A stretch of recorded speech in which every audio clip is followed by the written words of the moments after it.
Black holes. We've all heard of them. I'm talking about that region of space with a gravitational field so intense that no matter radiation or even light can escape it. There's a joke that astrophysicists like to tell, and it goes something like this. A star walks into a black hole, but it doesn't seem phased. The black hole turns to the star and says, "Sir, I don't think you understand the gravity of this situation." But as with most jokes, it carries a ring of truth to it. Until 2011, astrophysicists were not able to confidently report this phenomenon of stars falling into black holes, but now they can. And the total number of cases of stars falling into black holes reported until 2016 had been 3. Interestingly enough, although it's not an astrology book, there's an entire chapter in the Quran called The Star, and the first verse of that chapter is, "By the star when it falls." In this chapter, the Quran describes characteristics of a place so similar to what we now know as fitting the description of the black hole that it will send a shiver down your spine. In the Islamic faith, it is believed that God granted Prophet Muhammad a special trip to the heavens. This trip was miraculous, of course, as there was no technological way the Prophet could have taken such a journey at the time, seeing as how planes hadn't even been invented, let alone rocket ships. Nonetheless, if you study this miraculous night journey closely, you'll find that there are many clues to prove that this incredible journey did indeed occur. Not only that, where it took place turns out to be of great interest too, because astonishingly enough, the description of the area the Prophet ascended to matches the characteristics of what we now know about the black hole. So let's look at what we now know about the black hole through the recent discoveries of science and compare it to the mysterious area the Quran describes in its pages as part of this miraculous night journey the Prophet took.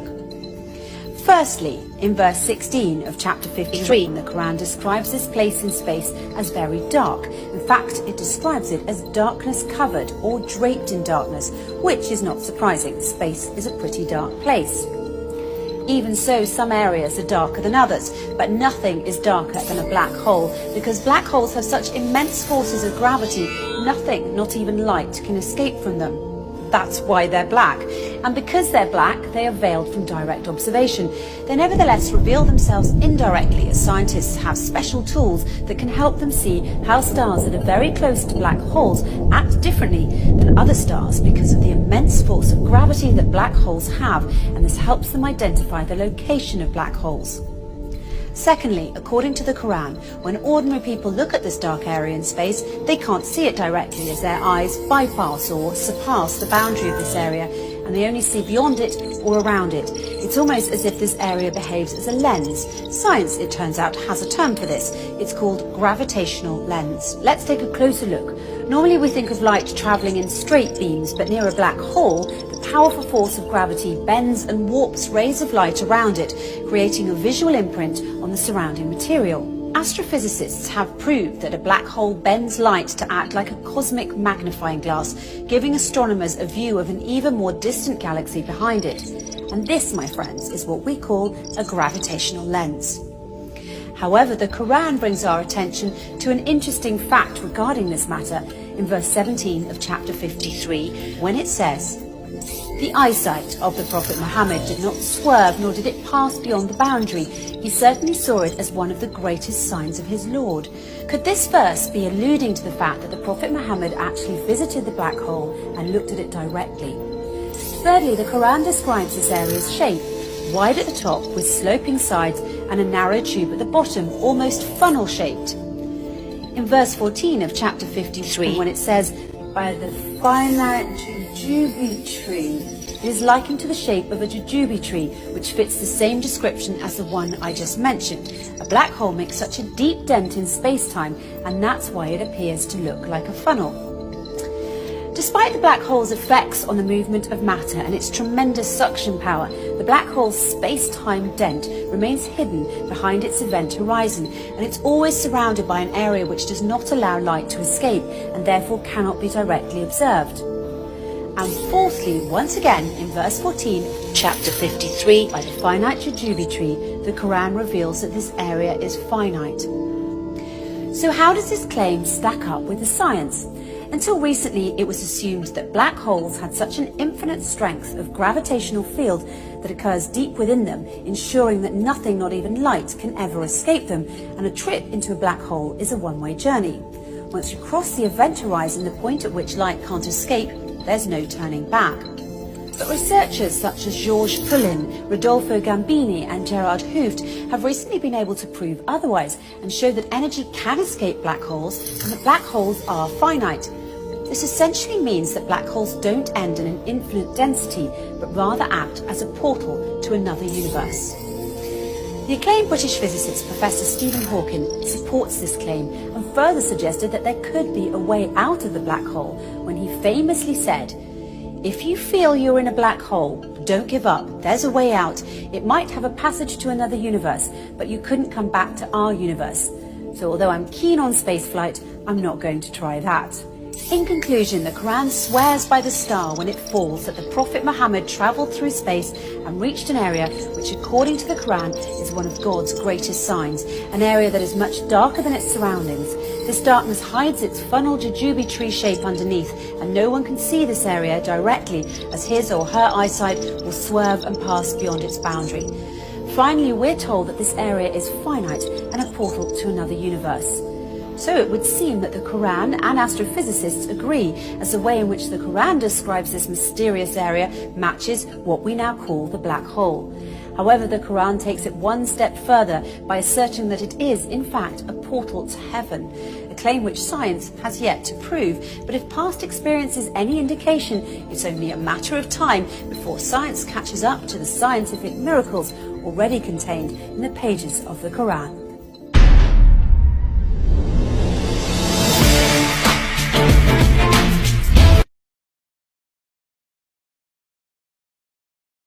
Yes, jumpa lagi teman-teman sekalian. Ada penelitian dari University of Houston dimuat di study di Medical Journal September 2022, yaitu yang dengan judul Soleus Push Up. Soleus itu adalah otot betis bagian dalam.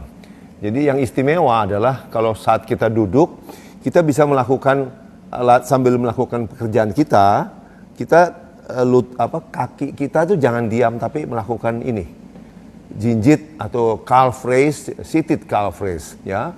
Ini otot soleus ini bisa dilatih sampai berjam-jam, ya. Dalam penelitian itu mereka melatih ini sampai 4 jam, dan istimewanya otot soleus ini adalah mengambil kalori langsung dari gula darah. Jadi kalau latihan-latihan lain biasanya bahan bakarnya itu diambil dari glikogen otot. Kalau ini langsung glukosa darah. Jadi latihan ini Soleus push up, disebut begitu namanya, akan mengontrol dan menurunkan gula darah Anda. Sangat baik ini untuk mencegah penduduk Indonesia yang cenderung menjadi diabetes. Ada 47 juta orang yang cenderung menjadi diabetes. Semoga bermanfaat ya. Dr. Henry Suhendra, Siloam Mampang, Kilo Gym. Stay fit and strong. Simpan rahasiamu hanya untuk berdua saja, untuk dirimu sendiri dan untuk Allah yang menciptakan dirimu. Jagalah di dunia ini dengan 2 keridhaan. Pertama, ridho dari ibumu, kedua, ridho dari bapakmu. Mohonlah bantuan ketika sulit dengan 3 hal: sabar, sholat, dan istighfar sebanyak-banyak. Jangan pernah risaukan 2 hal ini, rezeki dan ajal, karena keduanya berada di bawah kekuasaan Allah Subhanahu wa Ta'ala. 2 hal yang tak perlu diingat selamanya: kebaikanmu terhadap orang lain dan kesalahan orang lain terhadap dirimu. 2 hal yang jangan pernah dilupakan: Allah dan akhirat, karena kita akan berjumpa Allah di akhirat. Selalu dekatkan dirimu dengan 6 orang ini: ibumu, ayahmu, gurumu, saudara kandung lelakimu, saudara kandung perempuanmu, sahabat, dan tetanggamu. Ada 4 orang yang kita tidak boleh sedikit pun bersikap kasar kepada mereka: yatim piatu, fakir miskin, orang sakit, dan kaum duafa. 4 hal yang bisa membuat dirimu lebih indah: sabar, tabah, tinggi ilmu, dan dermawan. 4 orang yang hendaknya kamu dekati: orang yang ikhlas, orang yang setia, orang yang dermawan, dan orang yang jujur. 4 orang yang jangan sampai kau jadikan teman: tukang bohong, tukang mencuri, tukang menghasut, dan tukang adu domba. Ada 7 orang yang kita harus dermawan kepada mereka: orang tuamu, mertuamu, istrimu, anak-anakmu, keluarga kandungmu, gurumu, dan sahabatmu. 4 hal yang hendaknya kamu kurangi: makan, tidur, malas, dan bergunjing menjelekkan orang lain. 5 hal yang jangan sampai engkau putus karenanya: sholat, Al-Quran, zikir, silaturahim, dan sedekah. Mudah-mudahan bermanfaat buat Anda semuanya, dan jangan lupa like, komen, dan subscribe jika video ini bermanfaat. Seorang pakar di Jepang, Dr. Wada, menganjurkan untuk menyebut orang yang berusia di atas 70 tahun sebagai orang yang beruntung dan bukan orang lanjut usia atau lansia. Beliau menguraikan rahasia hidup sehat bagi orang berusia 70 tahun ke dalam banyak hal. Menurutnya, orang yang berusia di atas 70 tahun tidak memerlukan pemeriksaan fisik secara rutin karena standar kesehatan berbeda-beda pada setiap orang. Mereka telah melewati fase seleksi alam yang belum tentu dilalui oleh kebanyakan orang. Pakar tersebut juga mengatakan bahwa orang yang berusia di atas 70 tahun jangan terlalu percaya pada apa yang dikatakan dokter. Sebab dokter bersentuhan dengan pasien sehingga tidak memahami apa itu kesehatan. Pada saat yang sama, pakar tersebut menentang penggunaan berbagai obat dalam jangka panjang oleh para lansia dan menganjurkan hanya minum obat yang diperlukan jika diperlukan. Dengan kata lain, minum obat untuk mencegah sesuatu yang tidak masuk akal. Menurut pakar tersebut, lansia tidak perlu sering-sering minum obat tidur. Hilangnya waktu tidur seiring bertambahnya usia adalah fenomena alami dan tidak ada seorang pun yang meninggal karena insomnia. Dalam waktu 24 jam sehari, tidurlah kapanpun mau dan bangun kapanpun juga mau. Ini keistimewaan para lansia. Selain itu, kadar kolesterol yang umumnya dikhawatirkan para lansia, meskipun tinggi sampai batas tertentu, tidak perlu dikhawatirkan. Kolesterol merupakan bahan baku tubuh untuk menghasilkan sel imun dan antioksidan untuk awet muda. Semakin banyak sel kekebalan atau sel imun, semakin rendah risiko kanker pada orang lanjut usia. Selain itu, sebagian hormon pria juga tersusun dari kolesterol. Jika kadar kolesterol terlalu rendah, kesehatan fisik dan mental pria tidak akan terjaga. Demikian pula tekanan darah tinggi tidak menjadi masalah sama sekali. Lebih dari 50 tahun yang lalu, kekurangan gizi pada manusia tersebar luas, sehingga ketika tekanan darah mencapai sekitar 150, pembuluh darah pecah. Saat ini, sangat sedikit orang yang kekurangan gizi, sehingga tekanan darah di atas 200 pun tidak akan menyebabkan pembuluh darah pecah. Berikut adalah rangkuman dari 25 pesan tentang cara menjalani hidup sehat dan bahagia di usia lanjut berdasarkan pandangan Dr. Wada. 1.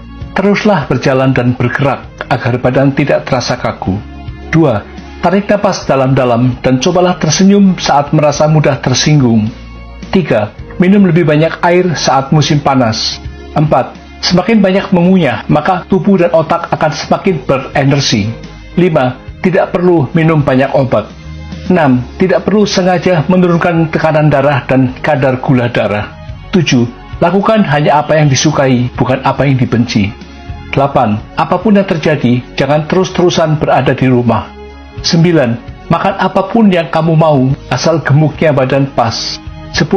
Jangan berurusan dengan orang yang dibenci atau yang membencimu.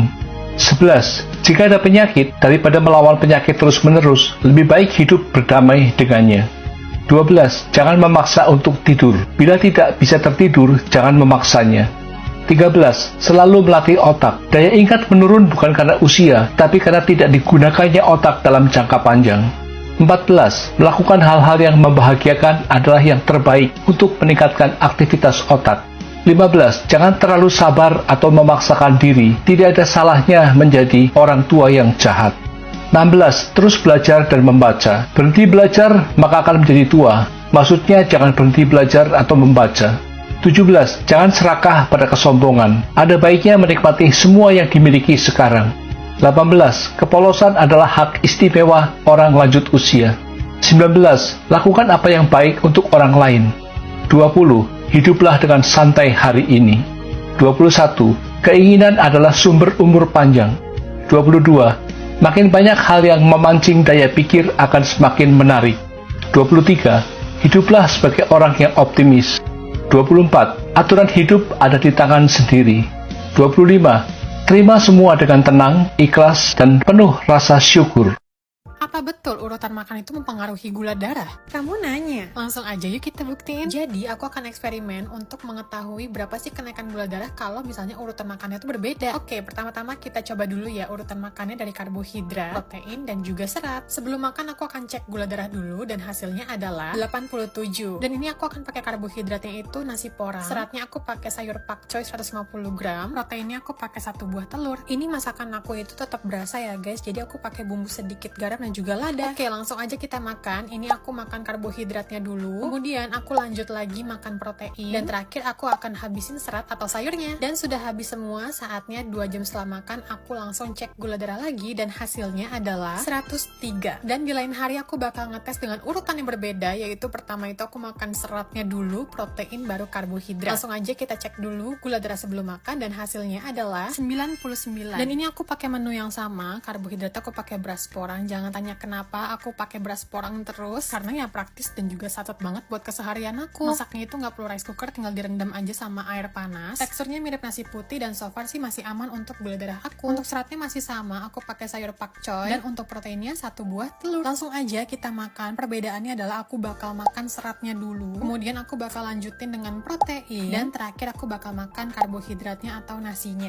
Penasaran berapa ya gula darah aku ya? Dan ini setelah 2 jam makan aku bakal cek gula darah dan ternyata hasilnya adalah 89, malah lebih rendah daripada sebelum aku makan. Berarti sengaruh itu ya. Jadi kalau kalian makan serat lebih awal, itu tuh nggak bikin pankreas kita kaget dan nggak kalang kabut, karena serat itu lebih lambat dicerna sama tubuh menjadi gula. Kalau karbohidrat yang masuk pertama, ya pasti pankreas kita kaget dong dan langsung kerja keras. Dan percaya deh, makan serat duluan tuh juga bisa bikin kita lebih lama kenyang loh. Dan yang terpenting buat penderita diabetes, bisa menghindari lonjakan gula yang terlalu ekstrim dan bisa bikin gula darah kita lebih stabil. Semoga tips ini membantu dan juga jangan lupa save dan share video ini.